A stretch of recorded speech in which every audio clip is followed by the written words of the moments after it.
Estamos iniciando o nosso 6º episódio do Bate-Papo Cultural, projeto da Casa da Cultura de Piauí. E o tema desse domingo será as consequências da Lei Aldir Blanc. Teremos como convidados Bruna 70 e Manuel de Jesus. Espero que vocês aproveitem bastante. Vamos iniciar nesse primeiro momento com a apresentação e eu convido Bruna 70 para fazer sua apresentação, nos contar em 10 a 15 minutos um pouquinho da sua história com a cultura. Vamos lá, Bruna. Boa noite aos presentes, né?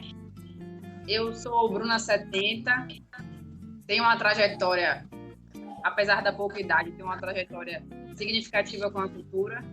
Meu laço principal começa com a cultura quando eu sou levada para a capoeira pelo meu pai. Então, eu sou praticante de capoeira há 21 anos, né? Eu tenho 32 anos. Da capoeira, eu me tornei operadora do direito. Da capoeira também, eu fui fazer gestão cultural, especialização em gestão cultural, porque na época eu dava aula de capoeira, né? E fui convidada por a coordenadora do projeto em que eu dava a aula a fazer esse curso de gestão cultural. E lá eu posso dizer que eu me encontrei, porque eu consegui identificar a área do direito na qual eu mais me completava não só enquanto profissional, mas enquanto ser humano também. Eu tenho uma experiência na construção da política pública, na construção direta, na ocupação desses espaços de construção na política pública, que é no Conselho Estadual de Cultura, onde eu estive na titularidade durante 1 ano e 8 meses, representando o segmento de estudos da cultura. Estive também a vice-presidência da Câmara de Patrimônio no Conselho Estadual durante 2 meses. Hoje eu estou na suplência porque houve um remanejamento de conselheiros e nesse momento eu fui reconduzida. Atualmente estou também presidente do Conselho Municipal de Políticas Culturais de Itabuna. Encerro meu mandato no final desse ano. É um espaço bem significativo que eu acredito que é uma oportunidade que nós todos, agentes culturais, temos que construir a política pública a partir do diálogo com a gestão, que não é uma tarefa fácil. Estou também secretária executiva do Fórum de Agentes, Empreendedores e Gestores Culturais do Território Litoral Sul, que é outro espaço de diálogo em construção da política pública, né? Basicamente, a minha trajetória é essa. Obrigada. Ok, agora eu passo para o Manuel, para ele fazer sua apresentação pessoal. Olá, pessoal, boa noite. Eu sou o Manuel. O meu enredo com a cultura, ele já vem do meu nascedouro, né? Primeiro, por ser negro e já descender do âmbito da dissidência africana. Segundo, por ser filho de uma benzedeira e eu já cresci com todos os hábitos e conhecimentos da cultura afro no Brasil, inclusive sabendo das suas dificuldades e as suas qualidades. Por conseguinte, a cultura entrou na minha vida não só pelo aspecto interior, mas também exterior, a partir do momento em que eu comecei a me sentir como ser social. E como ser social, eu comecei a me engajar desde a minha infância a inúmeros projetos culturais em Piauí, eventos e teatro, poesia e tudo que dizia respeito a uma outra forma de linguagem que não fosse meramente a linguagem formal, né? Mas tudo que expressava a arte no seu inteiro teor e sentido. A gente não vive só da arte, a gente tem que na vida buscar uma forma de se qualificar como pessoa e como ser humano. Eu me tornei um profissional de saúde, fui enfermeiro por 30 anos, hoje eu sou aposentado como enfermeiro, e nesse âmbito eu também tive muita experiência com a cultura de uma maneira geral, inclusive coordenando a Fórmula 1 de 2000 a 2010, no momento em que trouxemos a Fórmula 1 para o Brasil. Nunca me desprendi da cultura em seu contexto literal pela minha própria ligação, né, intersensorial com a própria cultura, vamos dizer assim. Em 2004, eu optei em seguir a carreira do direito. Hoje sou advogado, trabalho em diversas ramificações. E retornando a Ipiaú, eu senti a necessidade de me reintegrar com a cultura local, né? Porque a gente convive com a cultura do mundo, do universo e a sua cultura, né? E eu quis me reinserir nesse contexto. E assim nasceu o Conselho de Cultura de Ipiaú, um coletivo cultural que nos agregou, onde eu conheci a maioria dos companheiros que aqui estão, reencontrei inúmeros amigos, acabei me tornando um conselheiro. Também sou o secretário da Casa da Cultura de Ipiaú, que é um celeiro cultural assim extremamente rico. E aqui estou eu, né, fazendo da minha vida um poço de cultura. A cada dia, a cada bate-papo, é uma coisa que a gente aprende. A cultura é isso, né? Essa disseminação contínua de conhecimentos. Esse sou eu. A ficha é essa. Ok. A gente agora parte para o nosso segundo bloco, e a gente vai estar entendendo um pouquinho mais sobre a Lei Aldir Blanc, suas consequências, né? E aí eu gostaria de pedir à Bruna para que ela contextualizasse, antes de falar um pouquinho das consequências, trouxesse um pouquinho da história da lei, e aí depois a gente já engata também na sua fala, viu, Bruna? Essa questão das consequências aí, você já, depois de contextualizar, você já fala um pouquinho sobre as consequências dentro da sua visão. Ok? Tá? Ok. Primeiramente, eu gostaria de dizer que Manuel é a simpatia em forma de sorriso, né? Que ele já fala assim. Eu não conheço pessoalmente, mas esse registro precisa ser feito, porque não tem como olhar para ele e não com sorriso. Ele fala suavemente com esse sorrisão aí.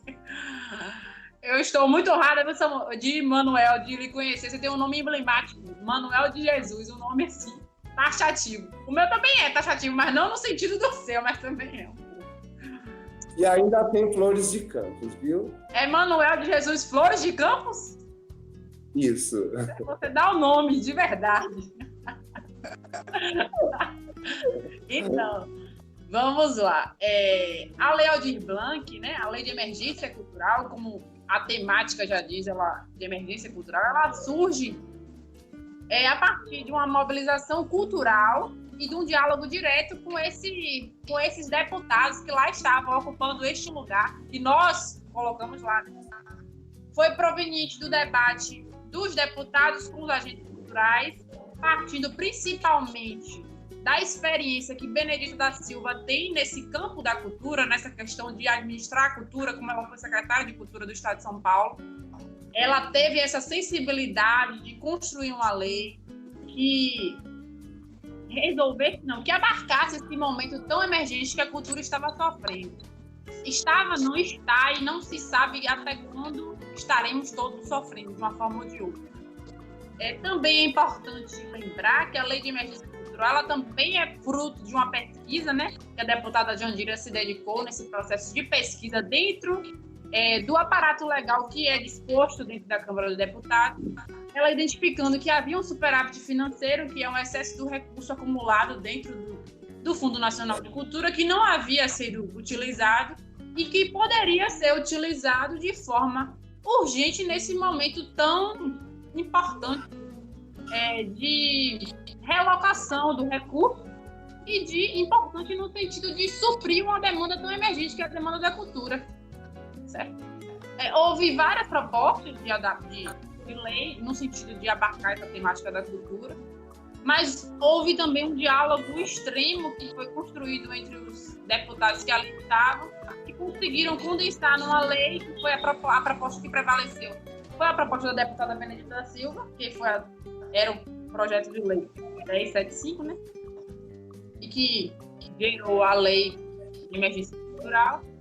Mas que é importante também, a gente fala, eu falei importante várias vezes, é porque de fato é uma emergência e a palavra importante ela precisa ser utilizada, precisa ser validada, porque foi uma articulação política muito forte que não se esperava nesse momento, né? Ainda mais com a distinção, foi uma proposta de lei vinda de um bloco de deputados de esquerda para dialogar diretamente com o centrão e com os deputados de direita.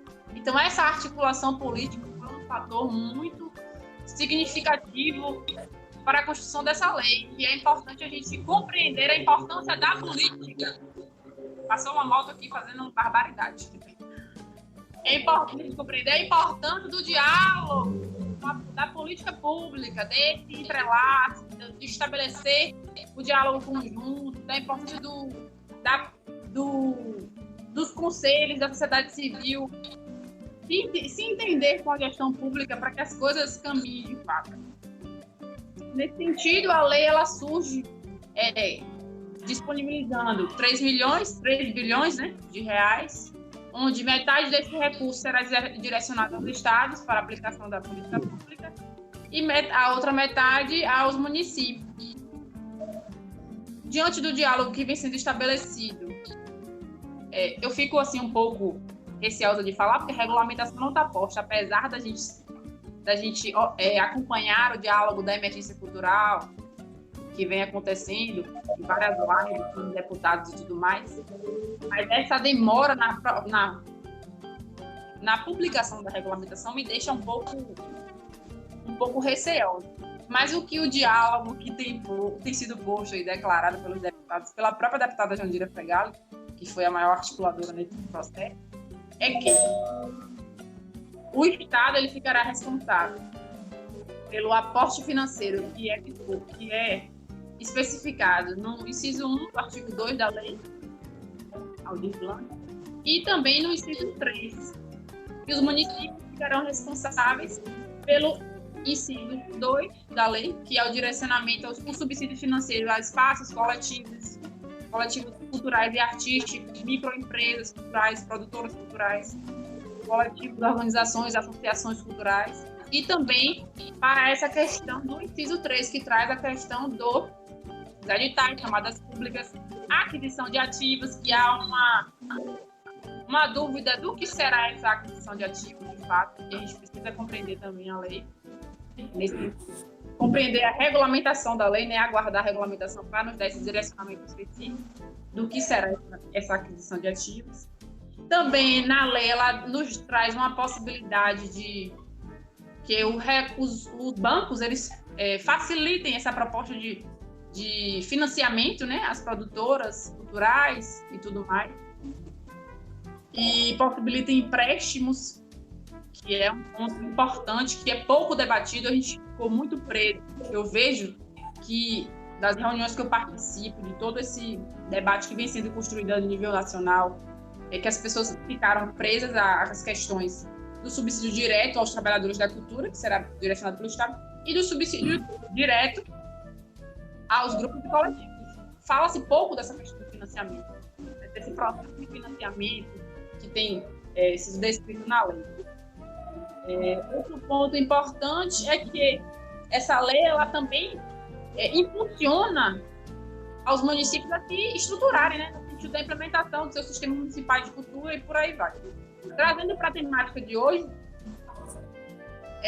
como consequências, né, Ivan, ele traz a pergunta de quais seriam as consequências da aplicação da Lei Aldir Blanc. Eu penso de duas formas. Com o olhar do agente cultural, a gente precisa entender o quê? Pensando nessa responsabilidade que será dada aos municípios, do subsídio direto às organizações, coletivos, grupos, casas de cultura e por aí lá.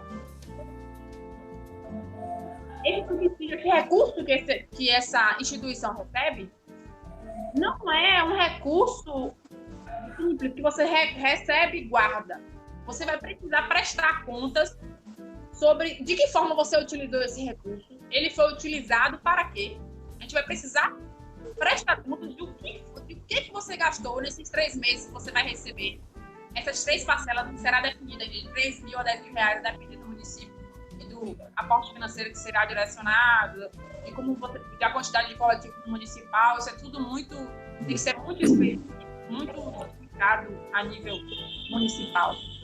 Mas as pessoas, os coletivos precisam ter ciência de que esse processo de prestação de contas do recurso que você irá receber é de extrema importância. Por quê? Porque se houver qualquer erro nesse processo de prestação de contas, o seu CPF ou o seu CNPJ, o CPF do responsável, melhor dizendo, ou o CNPJ da instituição, ele ficará negativado. E não é essa a intenção da lei. A lei, ela vem cumprir uma emergência, mas ela traz esse momento, não é nem a contrapartida que é posta também na lei, mas é uma contrapartida obrigatória da administração pública. Então a gente precisa pensar, enquanto agentes culturais, no cuidado e no direcionamento que nós temos que dar aos nossos, para que esse recurso seja aplicado da forma devida e que se tenha comprovações para dizer que ele foi utilizado de tal forma. E não é um recurso simples, é um recurso federal, não é um recurso, estou recebendo um recurso e vou fazer dele o que eu quero. Não é bem assim, você precisa ter um plano de ação. O ideal é que se cada instituição que recebesse, que estivesse preparada para receber um recurso desse, tenha o seu plano de ação estruturado, assim como os gestores públicos terão que construir um plano de ação, juntamente com a sociedade civil, para administrar esse recurso geral no município. Nós, enquanto agentes culturais, precisamos auxiliar os nossos agentes culturais, os nossos coletivos, as nossas organizações, os nossos grupos de capoeira, os nossos grupos, as nossas comunidades de matriz africana. A gente precisa orientar essas pessoas. E esse recurso ele vai ser utilizado e ele vai ter que ser prestado conta. Outro ponto importante que eu vejo, mas agora no olhar da gestão pública, é que essa lei ela nos impulsiona a importância da implementação do Sistema Municipal de Cultura, certo? Mas ela também, nos leva o gestor a refletir o quê? Que, à medida que ele não implantou o Sistema Municipal de Cultura na cidade dele, ele está cometendo uma inconstitucionalidade. Por quê? Porque o artigo 216A está posto, meu colega vai dizer a mesma coisa, ele não irá discordar de mim nesse sentido. Está posto na Constituição Federal, no artigo 216A, a importância do Sistema Municipal de Cultura, a importância do mínimo garantido nos municípios. Os municípios eles precisam ter o mínimo de estrutura na cultura. Então, a gente precisa estreitar o diálogo com a gestão, saber a importância dos conselhos nesse momento. A gestão precisa compreender a importância dos conselhos nesse momento. Ela está tendo uma prova agora. É a hora dos conselheiros mostrarem, nós queremos que funcione dessa forma. Nós entendemos, conversamos com todos os segmentos culturais da nossa cidade. Nós construímos documentos que estabeleçam critérios que serão identificados enquanto setores que serão construídos nos editais, por exemplo. Vamos fazer um edital de música. O que configura um agente cultural de música na cidade de Piauí? Isso precisa ser posto. Não é qualquer pessoa que vai se entender música. A música ela é ampla.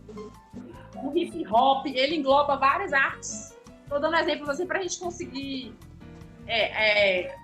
acompanhar o raciocínio para pensar.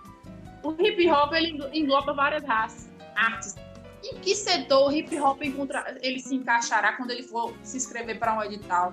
Então, assim, a importância do diálogo da gestão pública com a sociedade civil é extrema.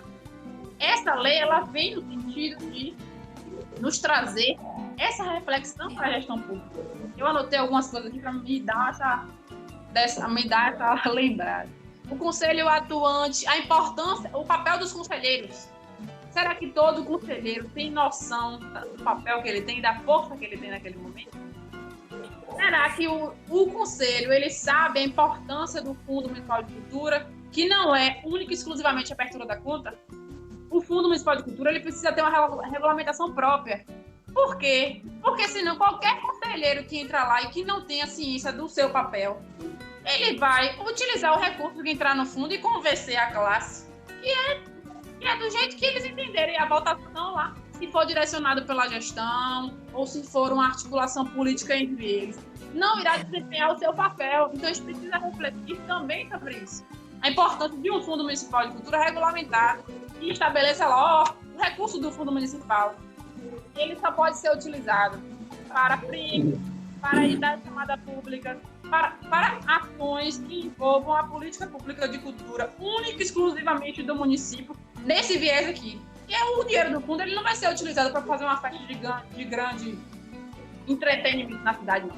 Ele vai ser utilizado para quê? Para fomentar a política pública de forma direta, para dar continuidade às ações da política pública a nível municipal. É um ponto importante. Outra questão é... Deixa eu ver aqui se falei demais. Falei demais, hein? Dá vontade. Mas é isso mesmo. Eu acho que, basicamente, eu dei um apanhado geral aqui. Eu vou conceder a palavra ao meu colega Manuel, de Jesus das Flores. Depois, se precisar, eu retorno e a gente continua o debate, senão eu vou embora. Tranquilo. Vai, Manuel.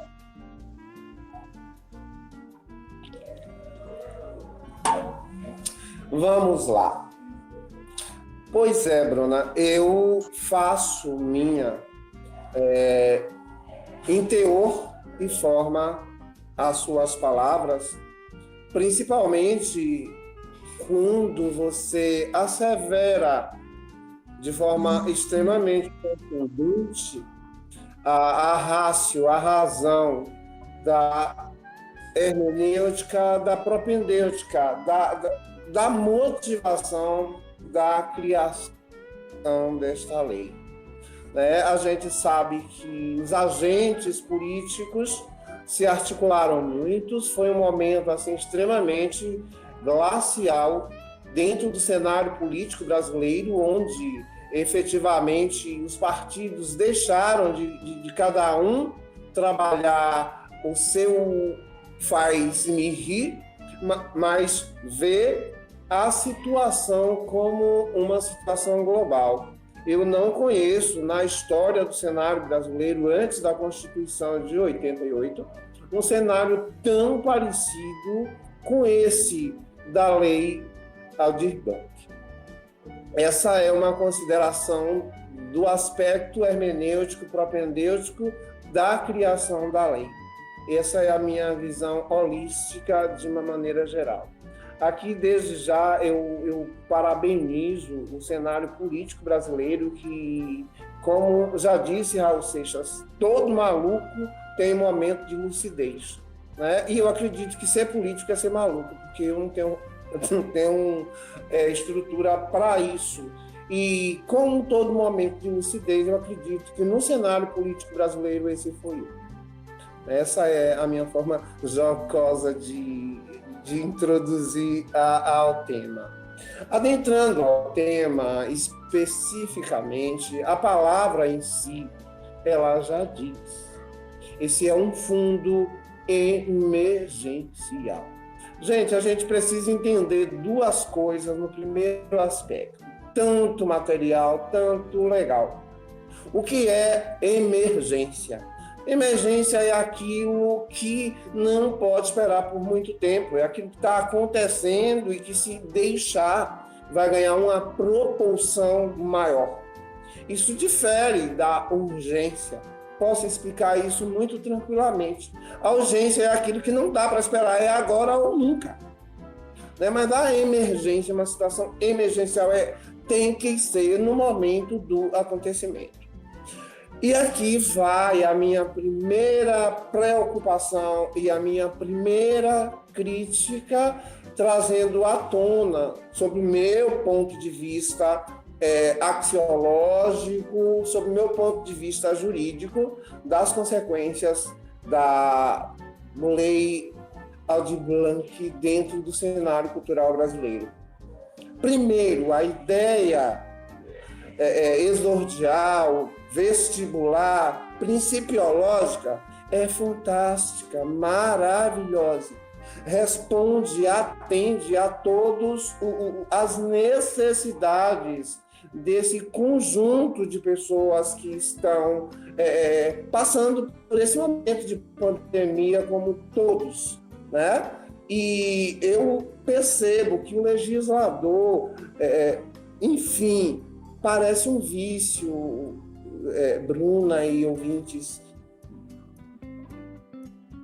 da celeuma jurídica brasileira. No momento em que constitui as leis, eles deixam espaços para que as coisas sejam postergadas.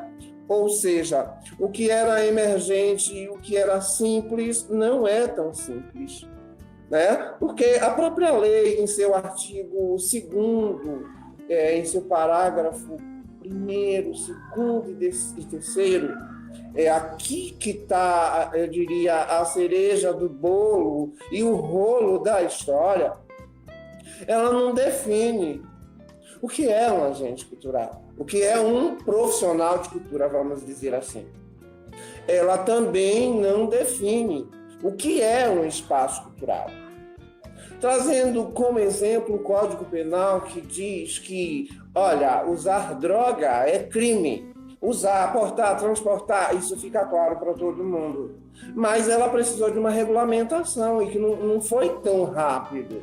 E essa, a título de exemplo, qual foi a regulamentação para dizer o que era droga? Para dizer que era droga, a Anvisa teve que se unir e levou-se mais um tempo buscando se entender o que era droga para poder criminalizar a ação. Como jurista, como jurisconsulto, como conselheiro de cultura, eu vejo nesse quesito um retrocesso, porque o que era emergencial deixou de ser. Passou a ser complicado, porque até o presente momento, essa lei foi promulgada no dia 29 de junho de 2020. Hoje são 16 de agosto. Passou tempo. Se a ideia era desburocratizar,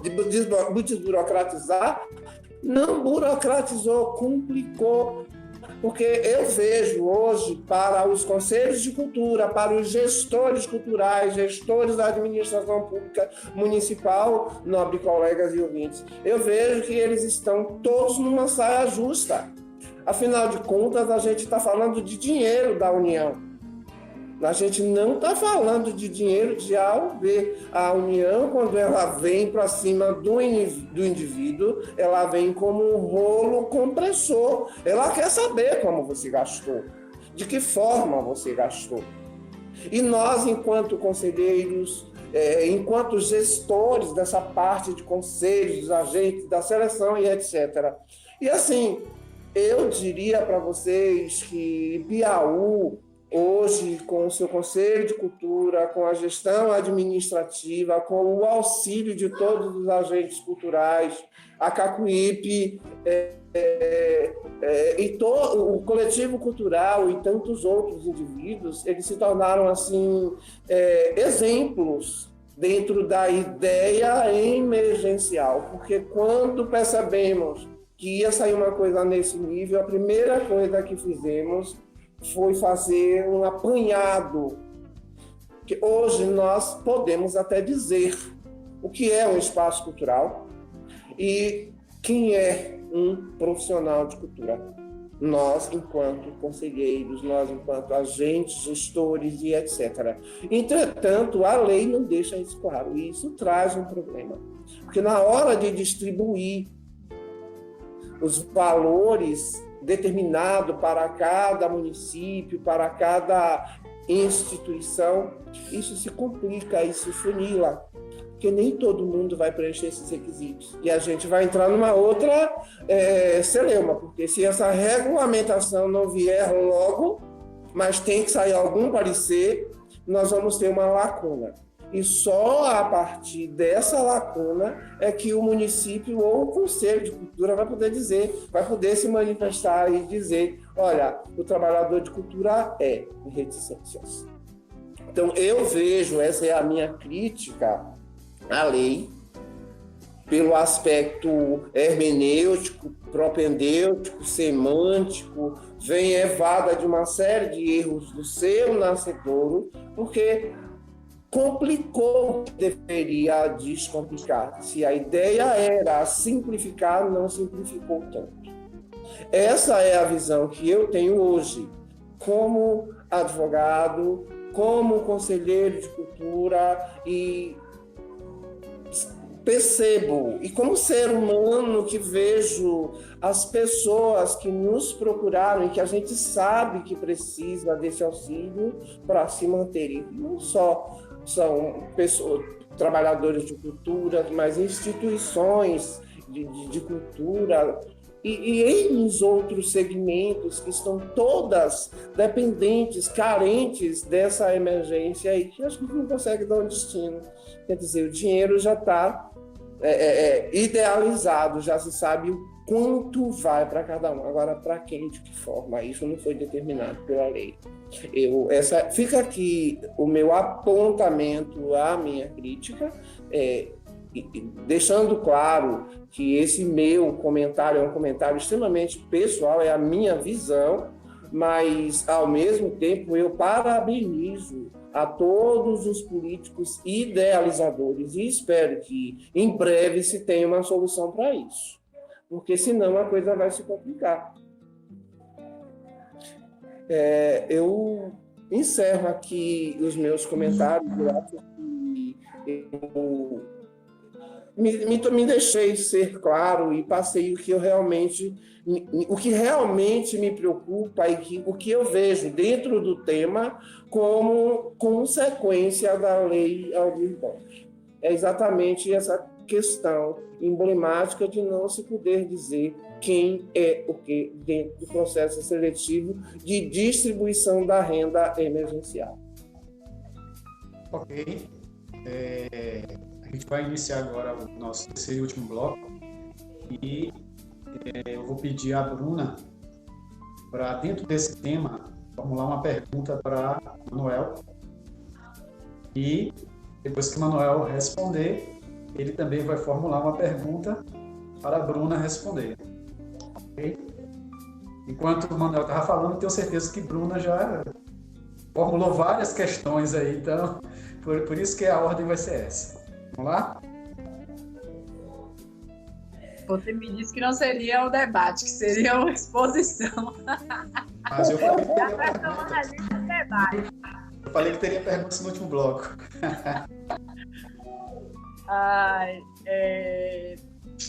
Essa lei, realmente, o que o Manuel falou é crucial, assim, essa questão da ausência da descrição do que se configura um agente cultural dentro desse processo. Não precisaria aguardar a regulamentação para isso estar posto, entendeu? Poderia estar posto logo aí, uma coisa mais fácil.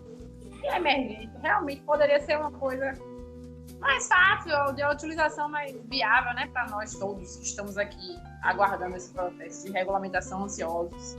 Me coloco nesse lugar também, por ocupar esses espaços de debate de política pública mesmo, de acompanhar.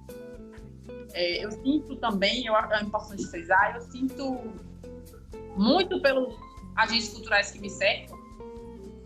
Eu sinto uma dificuldade de entendimento das pessoas, sabe?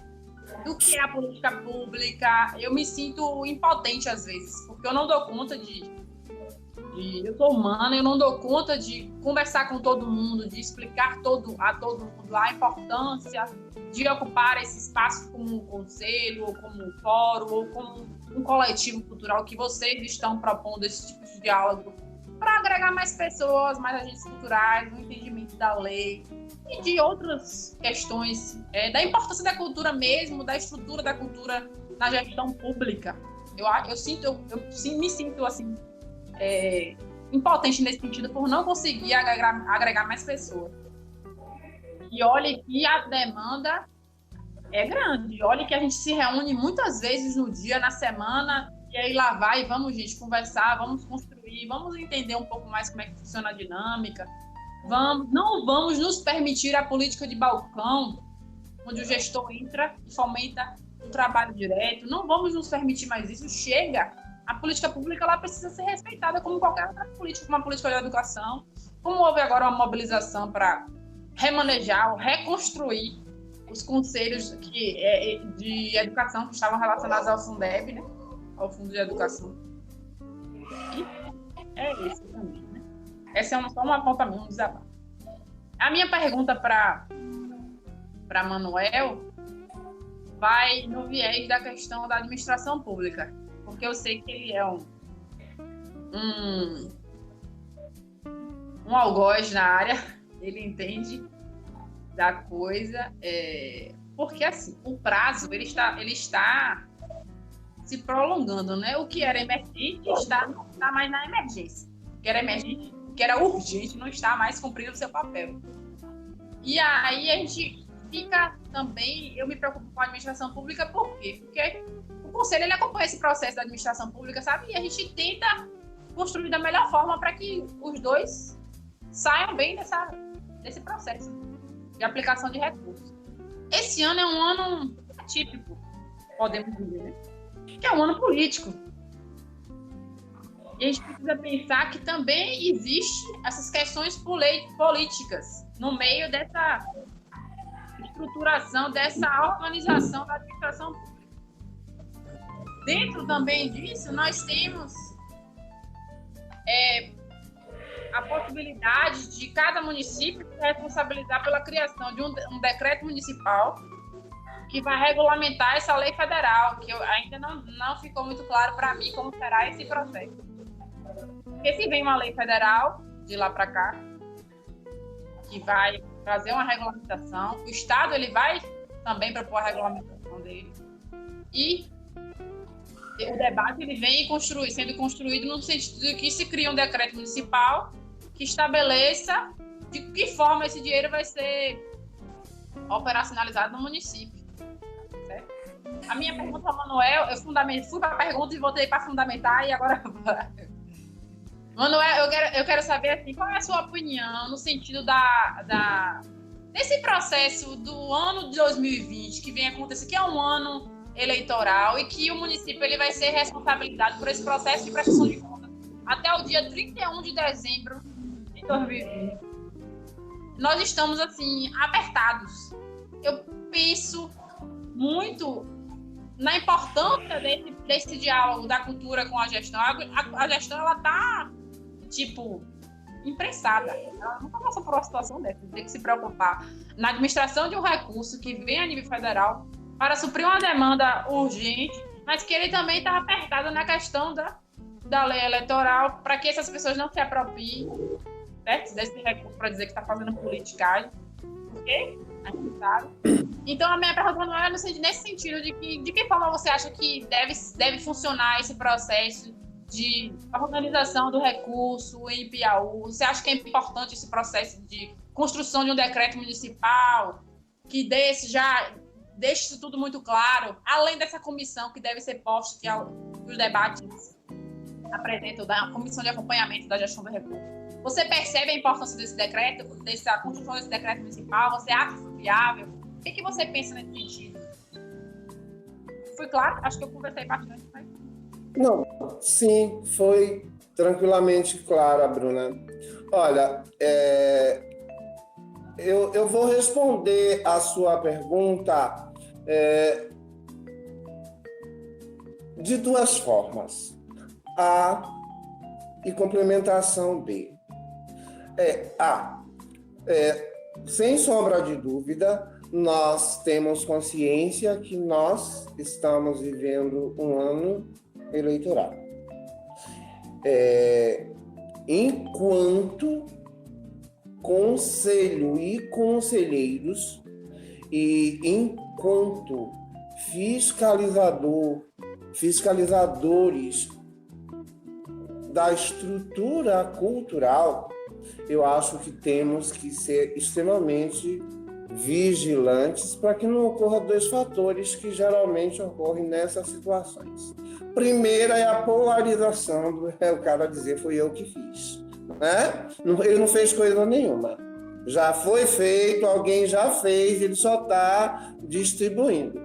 Segundo, é a politização, é trabalhar em cima disso para se reerguer ou aparecer politicamente. Então, nós, enquanto conselhos, como conselheiros e como agentes da cultura, nós temos que não só tomar esse cuidado, mas também ser extremamente, veementemente assíduos e ferrenhos para deixar bem claro, olha, a atuação de vocês é emergencial e colaborativa, assim como a nossa.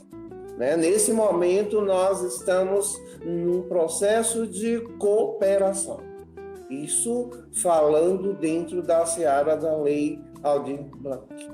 Então, eu entendo, Bruna, e entendo sua preocupação, e é a minha preocupação também. Tanto é assim que o Conselho Municipal de Cultura de Piauí, independente do decreto, que eu também, essa é uma pergunta que eu deixo a reticência, porque a gente sabe que lei municipal ou estadual não pode se sobrepor à lei federal, né, deixando isso claro para todos que participam. Eu sei, você sabe disso, mas deixando isso muito evidente, que às vezes pergunta por que o Conselho não fez, por que o Conselho não cobra do município, mas assim, cada um no seu quadrado quando a gente fala de lei de hierarquia, né? Então, o Conselho de Cultura, em conjunto com a administração, isso eu estou falando da nossa realidade, Bruna, da situação de Piauí. Nós fizemos um cadastro prévio, nos antecipamos a tudo, até prevendo todas as situações da problemática, vai regulamentar, não vai regulamentar, se tiver que criar um decreto, como esse decreto será criado, o que deverá constar nele para cobrir a lacuna da lei. Então, para nós estamos, posso dizer assim, afirmar que nós estamos anos-luz à frente de muitos, mas, embora na Constituição Federal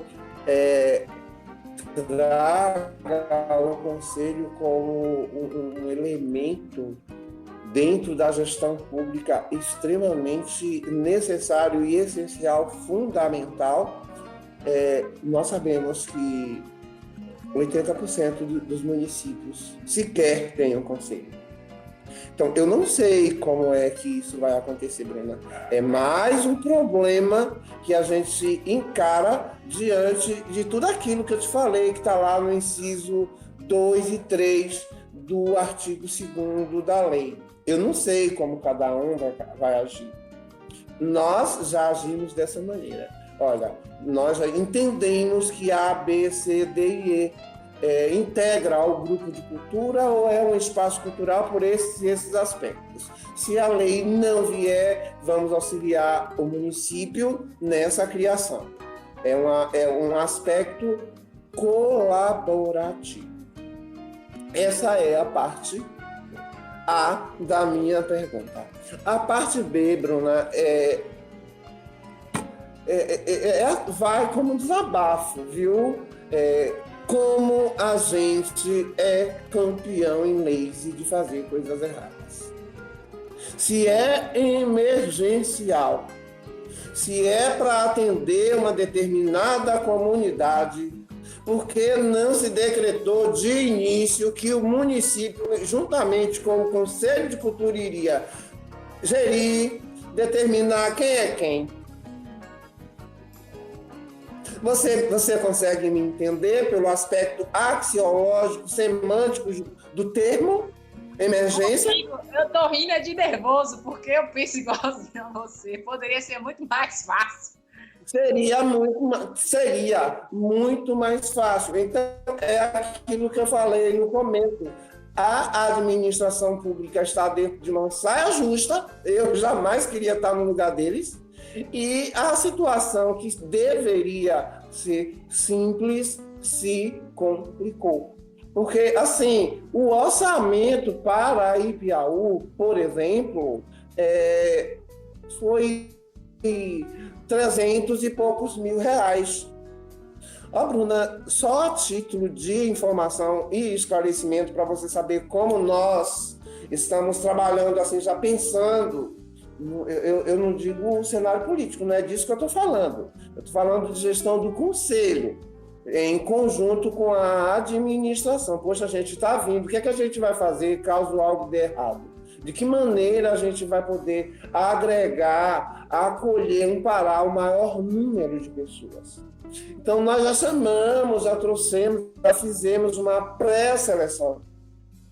Inclusive, isso foi, salvo melhor juízo, no dia 12, já foi publicado no Diário Oficial. Aqueles que realmente se interessaram, eles foram lá, se declararam que a responsabilidade civil é deles, né, da autodeclaração, e o Conselho analisou aspecto por aspecto, e quando viu alguma coisa que dentro da seara jurídica poderia levar esse indivíduo a ter um problema futuro ou até mesmo na aquisição do benefício, nós colocamos lá como pendente para que ele possa procurar o Conselho, a Secretaria de Cultura do município, resolver essa questão para, no momento final, na palavra final, olha, vai ser X para cada um, a gente poder dizer, não, olha, esse aqui é, esse não é.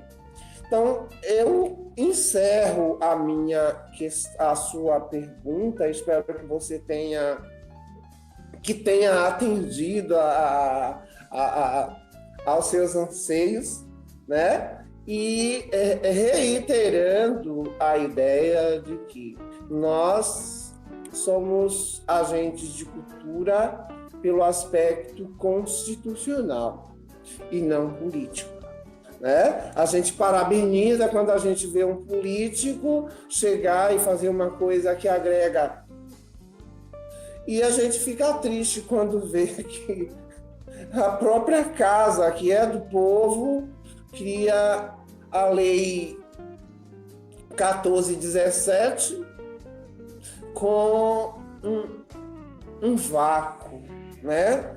Um vácuo principiológico no seu nascedouro tão grande que deixa todos nós nessa situação de debater. Eu acho que a gente poderia agora estar falando sobre várias coisas. Poxa, como foi legal ter ajudado a B, C, D e E, do que estar falando em como vamos distribuir esse fundo. Eu acho que deveria ser muito mais simples. E eu espero ter atendido e te devolvo, né? Me disseram também que seria um bate-papo, mas eu quero ouvir, Bruna, a sua opinião. Aliás, nós, profissionais de direito, a gente não consegue viver sem se provocar, né? Eu acho que essas provocações são boas, são saudáveis, faz a gente pensar, faz a gente ter uma ideia mais humanizada, mais holística do todo. A minha pergunta para você, Bruna, é simples. O artigo 37 da Constituição, ele diz que todos os entes, órgãos da administração pública são regidos pelos seguintes princípios: publicidade, transparência, impessoalidade, legalidade e eficiência. A lei emergencial Aldir Blanc cumpre todos esses requisitos sob o seu aspecto, sob o seu ponto de vista como jurista, nobre colega? Rapaz, eu fiz uma pergunta suave para você. Você veio me perguntando assim uma coisa tão impactante. Veja bem, só complementando a minha pergunta quando dirigi a você, por que eu perguntei essa questão do decreto, dessa possibilidade de decreto municipal, mesmo entendendo que a lei federal ela se sobrepõe às demais leis a nível de estado, município. Por quê? Porque a gente corre o risco dessa regulamentação vir com a ausência de conceitos. O que a cultura da cidade de Itabuna, que é onde eu resido, é diferente da cultura de Piauí. O que a gente entende aqui como agente cultural de música, ou do teatro, ou das artes cênicas como um todo, ou seja lá de qual segmento cultural for, é diferente da configuração que vocês entendem como agente cultural. Entende? A cultura, a nossa lei orgânica de cultura, ela tem 168 expressões culturais configuradas. Então, assim, é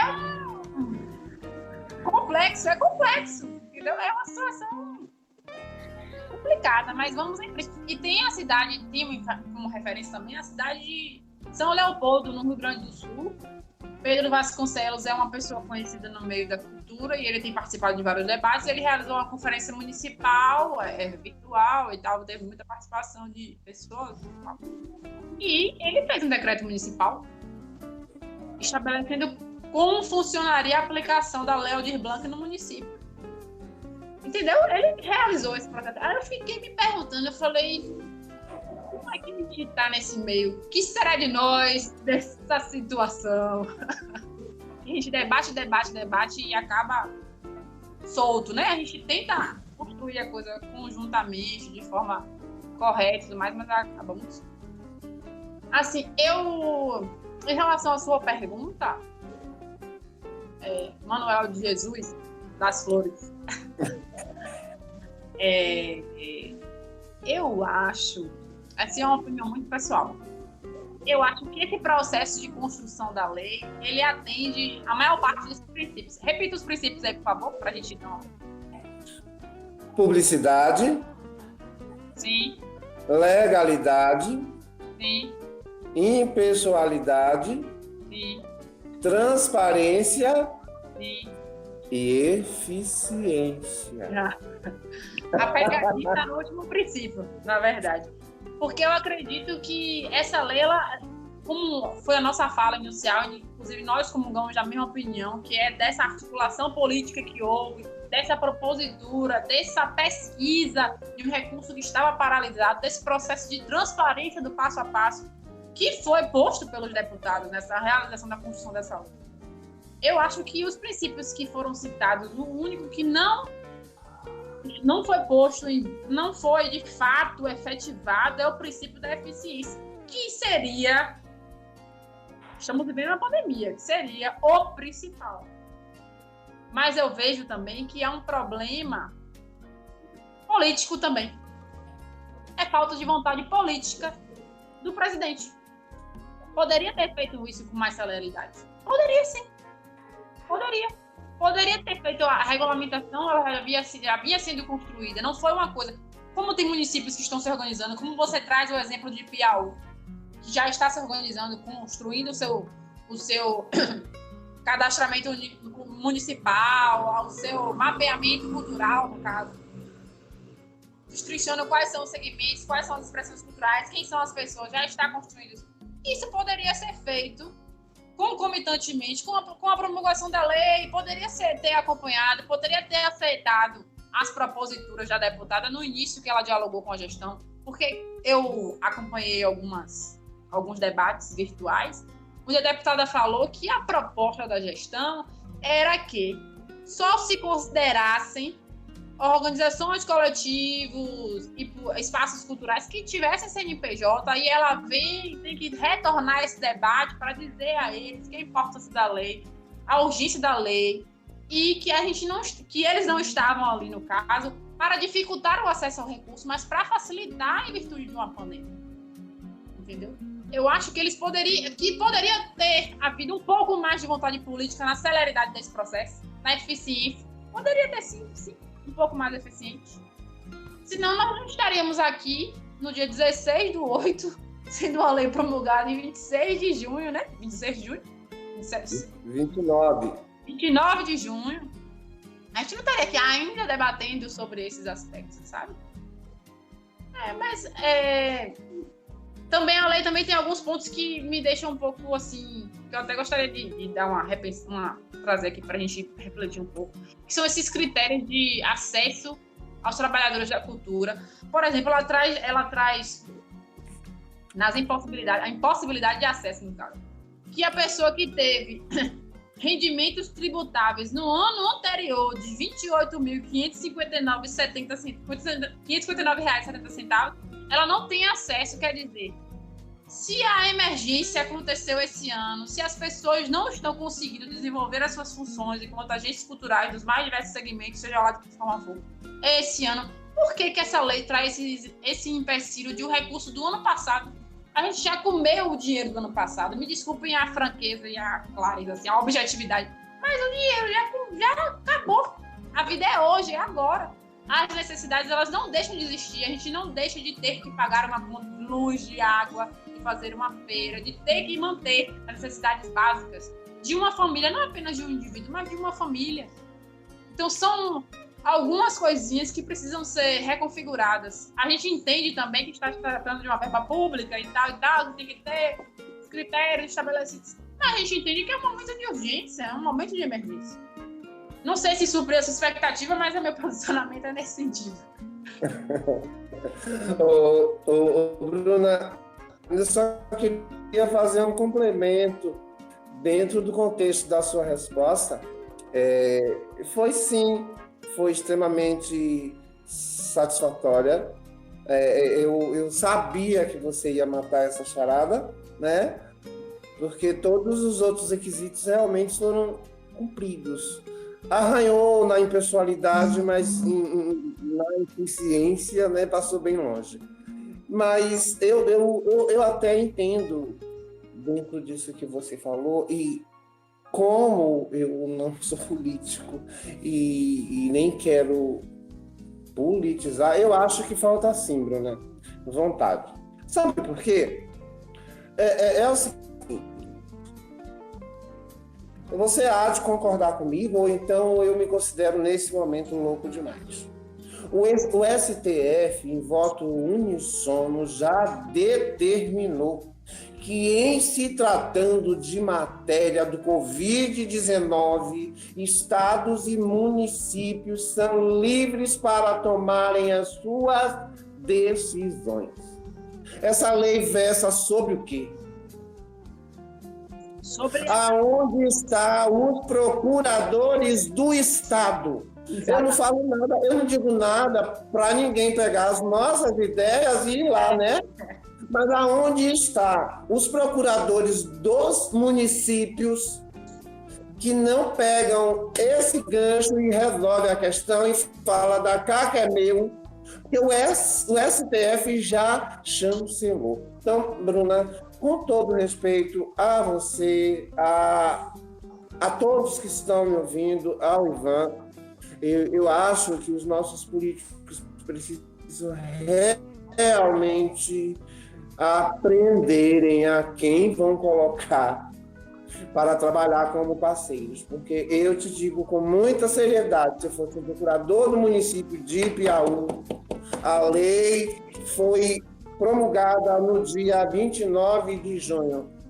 No máximo, 29 de julho, esse povo já estaria com o dinheiro, né, não? Mas há um... Porque existe essa abertura, a gente não tem que estar esperando uma lacuna da lei. Já tem uma ordem do órgão maior. O que também é importante a gente destacar, Manuel, é que há um desconhecimento, assim, dos procuradores em si. Não estou falando mal, que isso não fique, que isso não soe ruim para as pessoas que estão aqui nos escutando. Mas que há um desconhecimento da importância da cultura para a comunidade como um todo. Eu percebo assim, eu prefiro ser mais suave. Mas as pessoas que trabalham com o aspecto jurídico nos municípios, elas desconhecem a cultura enquanto uma política pública, enquanto algo nesse sentido, enquanto um combate, enquanto essa lei de emergência cultural, enquanto articulação de combate ao Covid-19. Desconhecem isso, entendeu? Acho que há esse despreparo no sentido de compreender a cultura enquanto direito, enquanto força popular. Há esse desconhecimento e essa... Eu estou tentando arrumar a palavra para não ficar feio. A minha vontade era já de metralhar. Mas é o que você falou. Não vou falar. Eu contraponho mesmo, até porque eu entendo que todos os que integram esses cargos deveriam. Primeiro, falta a vontade, a gente sabe que a administração pública não está tão preocupada em nutrir, né, quando diz respeito aos seus interesses, a coisa todo mundo aprende, paga-se curso, etc. A cultura, de uma maneira geral, ela sempre ficou a exemplo, né, sendo bem objetivo, não aqui tratando de singularidades e também não como procurador de nenhum município ou estado, não é essa a ideia. É deixar claro que existe uma deficiência nesse aspecto e que ninguém se preocupa com a cultura. Tanto a primeira coisa que o nosso presidente da República, quando entrou, foi agregar tudo e acabou. Então, a cultura passou a ser uma coisa subjetiva dentro da seara de valores, né? E isso, no meu entendimento, isso fere de maneira extremamente primordial o artigo 1º, inciso 3 da Constituição Federal, que é a dignidade da pessoa humana. Cada indivíduo é um produto do meio e ele vem carregado de toda a carga, com toda a sua bagagem genealógica, como a própria humana é um produto do meio, né? Ele acaba se tornando um ser daquele lugar. É por isso que a gente não pode falar de cultura de maneira genérica. A cultura é sublime, cada um tem a sua, é uma linguagem universal. Todas as formas de se expressar é cultural. Então, a cultura de matar a cultura em nosso país ainda é muito complicada. Considerações finais. Não se investe. Vamos para as considerações finais. Vamos às considerações finais. Eu percebo, aproveitando a deixa, eu percebo que nós tivemos um avanço. Esse é muito nítido, né? Não sou só eu. Nós tivemos um avanço no Ministério da Cultura na época do ex-presidente Lula e depois só foi até quando o Dilma assumiu também começou a decair. Foi Dilma assumindo que começou a desconfigurar a importância da cultura como um todo, né? Nosso ex-ministro Gilberto Gil, ele conseguiu ir nos mais diversos países, nos mais diversos continentes para debater a cultura e para fortalecer ainda mais essa importância da regulamentação, da implementação, da institucionalização da cultura dos municípios e dessa abordagem de entender a cultura nos modos de viver, fazer e criar, como meu colega Manuel falou, que é o que está posto aí. A cultura é isso. A cultura é o que você dorme e acorda pensando. Você faz isso, você faz cultura o tempo todo, independente da sua expressão cultural, artística ou cultural. Você vive a cultura. A cultura, ela é um reflexo de um povo. Eu não sei o que seria de mim sem discutir a cultura. Hoje eu digo isso. Eu durmo e acordo fazendo algo no sentido, seja estudando. Eu estou aqui, meu celular está em cima dos livros que eu vou construir o plano de ação do município de Itabuna. Eu vou construir junto com a fundação, porque eu estou no conselho, então a gente vai construir. Então, assim, eu não deixo de estar discutindo sobre isso em algum momento da minha vida. Não tem como, não vivo distante disso. Eu agradeço a oportunidade de estar aqui com vocês mais uma vez. E Piauí é uma cidade que eu tenho muito carinho, por conta dos meus amigos Ivan e Vicente. Eu tive a oportunidade de estar aí, de fazer um debate, realizar um debate dentro do conselho. Manuel não estava, eu estava em viagem lá. Mas eu conheci algumas pessoas daí, foi bem proveitoso. A gente fez um debate sobre essa questão mesmo do contexto do conselho, da forma de atuação, da realidade cultural, essa abordagem histórica, tá, foi bacana. E assim, eu me coloco à disposição, Ivan sabe, para que a gente possa construir coletivamente. Eu acredito numa cultura que se é construída coletivamente. Eu acredito na construção da política pública de cultura. eu acredito, por mais que digam que isso não irá vingar, esse é um momento da gente refletir, inclusive, né, da importância da implantação dos sistemas do município, da importância dos conselhos, dos planos de cultura e dos fundos de cultura regulamentados. Não basta ter apenas a conta ou apenas a lei, precisa se regulamentar o fundo, para que esse recurso não seja direcionado para outros fins, que não seja o fomento aos agentes culturais do município das mais diversas expressões, que não seja única e exclusivamente uma expressão cultural só naquele município. Assim, me sinto muito honrada em poder dialogar com o Manuel, mesmo sem conhecê-lo pessoalmente. Ele traz essa abordagem mais institucional, eu sou um pouco mais suave, ele é mais... A hermenêutica jurídica dele é mais apurada, mas somos exceção à regra. A última colocação dele a gente já pode tirar aqui, né? Que se os procuradores entenderem, nós somos exceção à regra, nós nos dedicamos a compreender a cultura, todo esse processo, toda a sua constitucionalidade, respeitando os direitos culturais e por aí lá vai. Muito obrigada pela oportunidade de construir com vocês e estou à disposição para que os debates sejam aprofundados, por aí. E que a gente não pare por aqui, né? Que a gente movimente ainda mais esse debate, essa questão de conversar com os amigos distantes, em outros municípios, para construir, para pensar de que forma a gente pode avançar, de que forma a gente vai construir melhor a cultura nesse sentido, e de que forma a gente pode avançar e construir. Entendeu? Eu acho que a gente precisa pensar. Outro ponto importante é nós, enquanto agentes culturais, aproveitarmos desse momento político, agora falando dos nossos direitos também dentro da Câmara de Vereadores. Nós precisamos com os candidatos, debater com os nossos candidatos a vereadores, com os nossos candidatos a prefeito, nesse momento. A gente precisa debater e dizer a importância da cultura. A gente precisa desse debate nesse momento. A gente precisa dar um pouquinho... Arrumou a casa na questão da lei de emergência cultural? Arrumou. Agora vamos conversar um pouco com os vereadores para que eles compreendam a importância da cultura e que não nos deixe haver navios. E pense no recorte financeiro do duodécimo, que sempre sobra, nos municípios sempre sobra o recorte financeiro do duodécimo, que é direcionado à Câmara de Vereadores, para que seja direcionado ao Fundo Municipal de Cultura também. Vamos pensar um pouco mais sobre isso, entendeu? Vamos debater.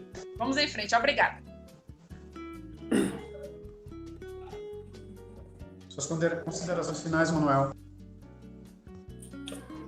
Bem, Bruna, muito obrigado por existir, por estar na minha vida num momento tão especial como esse, onde a gente possa, assim, de maneira extremamente humana e democrática, debater assuntos de interesses nossos, né? E que bom saber que eu não sou o único maluco no campo da advocacia que fica brigando dentro do Conselho de Cultura. Eu quero agradecer também a Cacuípe a oportunidade por estar aqui, por poder falar um pouco sobre o que eu penso, né? Porque às vezes nas nossas reuniões, entre um segmento e outro, não dá para a gente falar tudo que a gente pensa, até porque não dá tempo, mas assim, as visões que eu também tenho.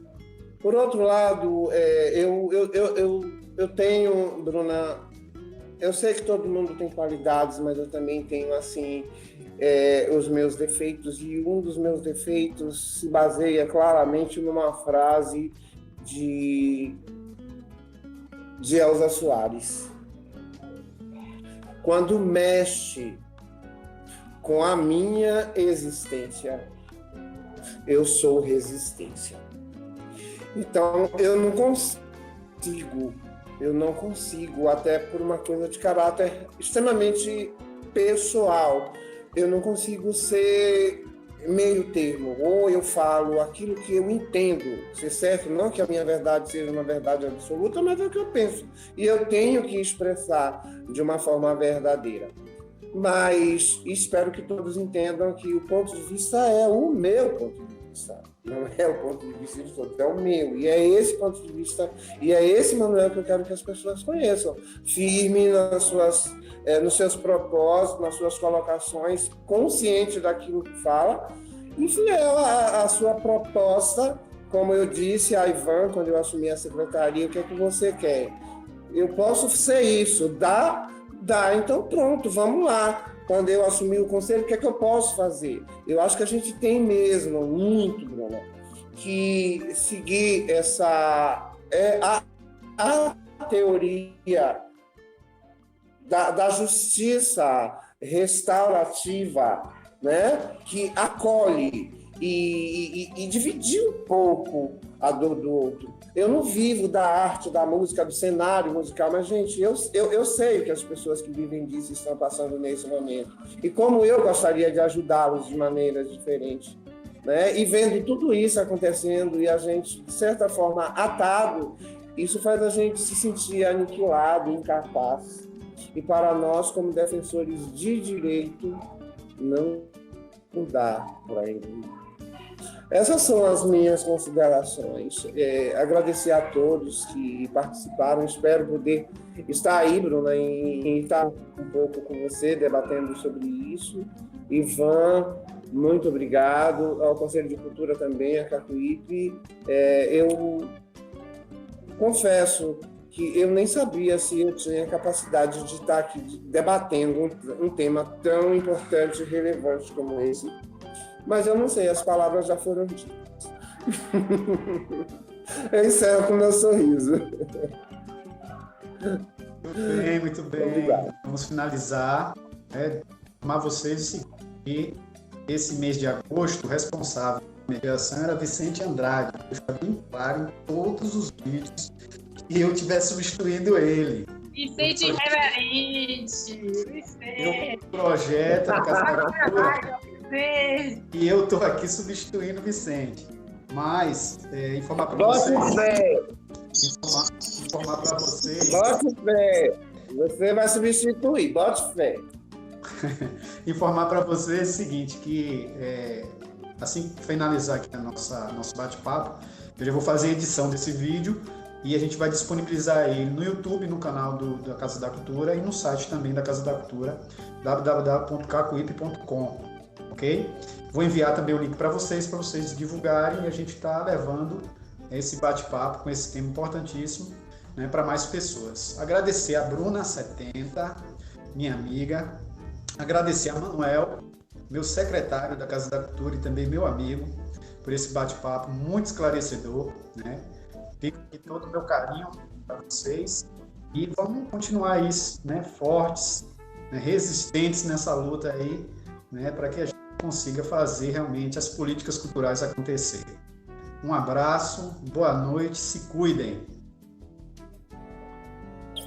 Abraço, boa noite e prepare a Casa da Cultura para se inscrever nos editais do Estado, hein? Para arrecadar para promover mais ações. Vamos em frente. Valeu. Obrigado, Ivan. Obrigado, Bruna. Vamos promover mais assuntos, vamos conversar mais, vamos estreitar. Agora a gente já tem contato, vamos nos falando. Vamos. Viu?